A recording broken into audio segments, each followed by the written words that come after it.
We should speak the obvious to people, that Israel is our ally and she needs to be defended and we need to stand with her.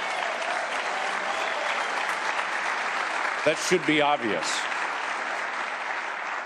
When we watch activists scream from the river to the sea and talk about the annihilation of the Jewish nation, we should speak out for people.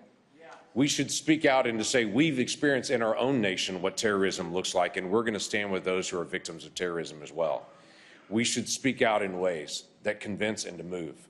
We should speak out when 8 ISIS-affiliated individuals were arrested in America 2 weeks ago because President Biden had allowed them to come across our southern border openly. We should speak out on that. We should say that's not who we want to be. Listen, I've been very outspoken. I'm willing to work with anyone to be able to solve the issue of the border because I understand what's happening at our border. We have terrorists crossing every day. We have a 12-year-old murdered in Houston this week. We have a mom of 5 murdered in Maryland, who, by the way, that murderer also murdered in El Salvador, then actually committed a violent act in California, then murdered somebody in Maryland. And you know where they were arrested? My state.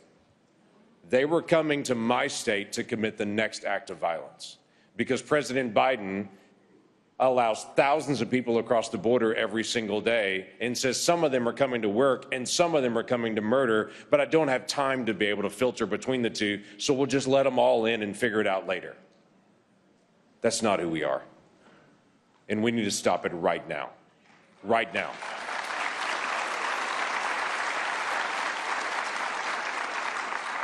There are things that the president could do right now to be able to make a radical change.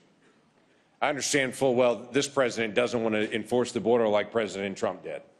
President Trump had an incredibly secure border.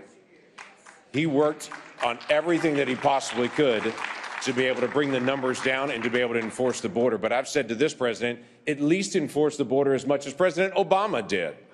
President Obama had 500,000 people crossing a year. This president has 2.5 million people crossing a year that we know of.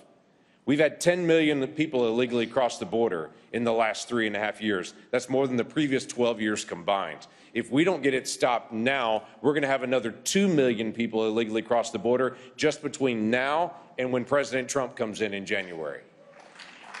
That's a problem.